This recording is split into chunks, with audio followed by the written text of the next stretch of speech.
నమస్తే, welcome to Shirisha Vivekananda Reddy channel. మన పురాణాల ప్రకారం స్వర్గం నుంచి భూలోకానికి 3 మొక్కలు అయితే వచ్చాయి.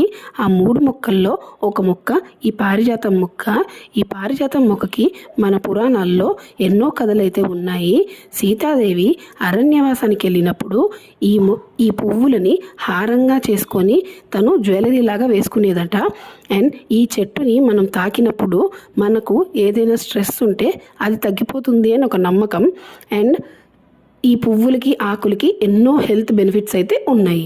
రెండో మొక్క స్వర్గం నుంచి భూలోకానికి వచ్చిన మొక్క పేరు అపరాజిత మొక్క. ఇది శంకుపూల మొక్క అని కూడా అంటారు. ఇవి శివుడి పూజలో ఎక్కువ యూజ్ చేస్తారు. మూడో మొక్క మధుకామిని మొక్క. ఈ మధుకామిని మొక్క సిట్రస్ జాతికి చెందిన మొక్క. ఇది గుబురుగా పెరిగే మొక్క. అండ్ ఆ పువ్వులు ఎంతో ఫ్రాగ్రెన్స్ని అయితే ఇస్తాయి. Thank you for watching.